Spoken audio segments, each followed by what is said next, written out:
ಅವರ ಕೈಗುಣದಿಂದ ಈ ದೇಗುಲ ಆಗಲಿಕ್ಕೆ ಕಾರಣ ಅಲ್ಲ ನಮ್ಮ ಸ್ವಾಮಿ, ಏನಿದ್ದೀರಾ? ಹಾಗಾಗಿ ಮೂಲ ಗುರುವಾದವರು ಎರಡು ಮಾತು ಆಡಬೇಕು ಸಮಾಜಕ್ಕೆ. ಆಗ ನಮ್ಮ ಧಾರವಾಡದ ಗುರುಸ್ವಾಮಿಗಳು ಒಂದು ಮಾತು ಹೇಳಿದ್ರು, ನಾವು ಇರುಗುಡಿಯಲ್ಲಿ ರೊಕ್ಕ ಹಾಕಿದ್ದನ್ನು ನಾವು ತಂದು ನಮ್ಮ ದೇವಸ್ಥಾನಕ್ಕೆ ಯೂಸ್ ಮಾಡ್ತೀವಿ ಗುರುಗಳೇ, ಅದ್ರಲ್ಲಿ ಏನೋ ತಪ್ಪಿದ್ರೆ ಸಮಸ್ಯೆ ಅಂತ ಹೇಳಿದ್ರು. ಯಾಕೆಂತಂದ್ರೆ ಭಕ್ತರು ರೊಕ್ಕ ಹಾಕಿರ್ತಾರೆ, ಭಕ್ತರು ರೊಕ್ಕ ಹಾಕೋದು ಏನಕ್ಕೆ? ಅಯ್ಯಪ್ಪನಿಗೆ ಮುಟ್ಲಿ ಅಂತ. ಅದು ಅಯ್ಯಪ್ಪನಿಗೆ ಮುಟ್ಲಿ, ಧಾರವಾಡಕ್ಕೆ ಎಲ್ಲಿಗೂ ಮುಟ್ಟೋದು ಬೇಡ. ಸ್ವಾಮಿ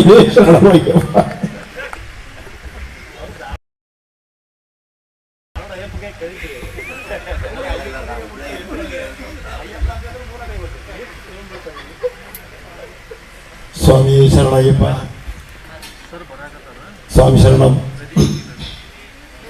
ಗುರು ಬ್ರಹ್ಮ ಗುರು ವಿಷ್ಣು ಗುರು ದೇವೋ ಮಹೇಶ್ವರ ಗುರು ಸಾಕ್ಷಾತ್ ಪರಬ್ರಹ್ಮ ತಸ್ಮೈ ಶ್ರೀ ಗುರುವೇ ನಮಃ. ಸದ್ಗುರುನಾಥನಿ ಶರಣಮಯ್ಯಪ್ಪ. ಇವತ್ತಿನ ದಿನ ಈ ಪ್ರತಿಷ್ಠಾ ಮಗೊಳಿಸೋದಕ್ಕೋಸ್ಕರ ಅದೆಲ್ಲ ಗುರುಸ್ವಾಮಿಗಳಿಗೂ ಎಲ್ಲ ಸ್ವಾಮಿ ಭಕ್ತರಿಗೂ ಅವರ ಪಾದಾರವಿಂದಗಳು ನಮಸ್ಕಾರ ಮಾಡಿ, ಇದೇ ಥರ ಒಂದು ದೇವಸ್ಥಾನ ಕಟ್ಟೋದಕ್ಕೆ ಮಂಜು ಸ್ವಾಮಿ ಭಾಳ ಪ್ರಯತ್ನ ಮಾಡಿದ್ದಾರೆ. ಆ ಪ್ರಯತ್ನ ಫಲ ಇವಾಗ ಅದು ಸತ್ಯಸಂಧವಾಗಿದ್ದಾರೆ. ಸಣ್ಣದಾದರೆ ಅದು ಮಹತ್ವ ದೊಡ್ಡದಾಗಬೇಕು, ಆಗುತ್ತೆ. ಯಾಕೆಂದರೆ ಇಷ್ಟು ಆಗುತ್ತಾರ ಅವರು ನೆನೆಸಿಲ್ಲ, ನಾವು ಯಾರೂ ನೆನೆಸಿಲ್ಲ. ಹಂಗೆ ಅಯ್ಯಪ್ಪನ ಆಶೀರ್ವಾದನೆ ಅವರು ಪ್ರತಿ ವರ್ಷ ಒಂದು ದೊಡ್ಡ ಪೂಜೆ ಮಾಡ್ಕೊಂಡು ಬಂದಾರೆ ಅಷ್ಟೇ. ಅದು ಇವಾಗ ಇಷ್ಟು ದೂರ ಬಂದ್ದಾರೆ. ಫಸ್ಟ್ ಇದು ಕಟ್ಟುವ ಟೈಮಲ್ಲಿ ಈ ಜಾಗ ಅವ್ರಿಗೆ ಸಿಕ್ಕುವಾಗ ಅಲ್ಲಿ ಏನೂ ಇಲ್ಲ. ಆವಾಗ ನಾವೇ ಹೇಳಿದ ಅಲ್ಲಿ ಒಂದು ಅಯ್ಯಪ್ಪ ಫೋಟೋ ಇಡಪ್ಪ, ಇಲ್ಲಂದ್ರೆ ಅದು ಸಿಕ್ಕಂದ್ರೆ ಅಯ್ಯಪ್ಪ ಒಂದು ಫೋಟೋ ಇಟ್ಟು ದಿವಸ ಒಂದು ಉದ್ದಿನಗಿಟ್ಟು ಬೆಳಿ, ಈ ದಿವಸ ಬರುವಾಗ ಮಂದಿ ಬರೋಕ್ಕೆ ಸ್ಟಾರ್ಟ್ ಆಗುತ್ತೆ. ಆವಾಗ ಮಾಡಿ ಆ ಜಾಗ ಅವ್ರಿಗೆ ಅಷ್ಟು ಸಿಕ್ಕಿದರೆ ದೊಡ್ಡ ಪುಣ್ಯ, ಅಯ್ಯಪ್ಪನ ಆಶೀರ್ವಾದ.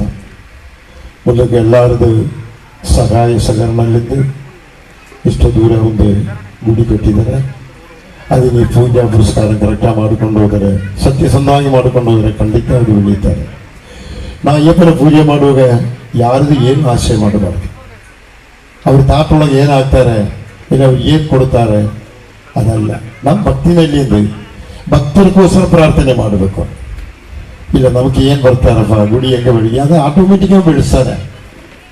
ಬರೋದು ಭಕ್ತರು ಅವರ ಕಷ್ಟತೆಗೆ ಅವ್ರಿಗೆ ಪರಿಹಾರ ಕೊಡಪ್ಪ, ಅವ್ರು ಏನು ಬೇಡಿಕೊಂಡು ಬರ್ತಾರೋ ಆ ಕೆಲಸ ನೀವು ಮಾಡಿಕೊಡಪ್ಪ, ಅದೊಂದೇ ನಾವು ಮಾಡಬೇಕು. ಖಂಡಿತ ಆ ದೇವಸ್ಥಾನ ಬೆಳೆದೇ ಬೆಳೀತು.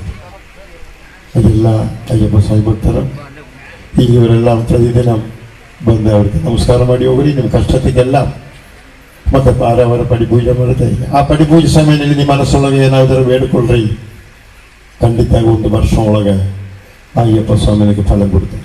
ಕೊಟ್ಟಿಲ್ಲ ಅಂದರೆ ನನಗೆ ಕರೆದು ಕೇಳಿ. ಒಳ್ಳೆ ಪರಿಶ್ರಮ ಮಾಡೋದಕ್ಕಲ್ಲ, ನೀವು ಕಷ್ಟ ಇದ್ದರೆ ಮನೆ ಇಲ್ಲತ್ತವ್ರಿಗೆ ಮನೆ ಕೊಡ್ತಾರೆ, ಮದುವೆ ಆಗಿಲ್ಲತ್ತವ್ರು ಮದುವೆ ಆಗುತ್ತೆ, ಮಕ್ಕಳಿಲ್ಲತ್ತವ್ರಿಗೂ ಮಕ್ಕಳಾಗುತ್ತೆ. ಯಾರೂ ಅಯ್ಯಪ್ಪ ಮಾಡೋದಿಲ್ಲ. ಅಯ್ಯಪ್ಪನಂದರೆ ಸೌಕಾರ ದೇವರಲ್ಲ, ಅವರು ಬಡವರು ದೇವರು. ಬಡವರ ಜೊತೆಯಲ್ಲೇ ಇದ್ದಾರೆ. ನಾವು ಶಬರಿಮಲೆ 18 ಮೆಟ್ಟಲು ಹತ್ತುವಾಗ ಅಲ್ಲಿ ಯಾರದ್ದು ಕೇಳೋದಿಲ್ಲ, ನೀ ಯಾವ ಜಾತಿಯಪ್ಪ, ನೀ ಯಾವುದು ಕುಲ, ಯಾವುದು ಗೋತ್ರ, ನೀವು ಒಳ್ಳೆಯವನ ಕೆಟ್ಟವನ, ಗುರುಸ್ವಾಮಿಯ ಕನ್ನಿಸ್ವಾಮಿಯ, ಯಾವುದು ಕೇಳೋದಿಲ್ಲ. ಅದೇ ನಮ್ಮ ಅಯ್ಯಪ್ಪ ಸ್ವಾಮಿ. ಆ ಅಯ್ಯಪ್ಪ ಸ್ವಾಮಿ ಎಲ್ಲರೂ ಒಳ್ಳೆ ರೀತಿಯಲ್ಲಿ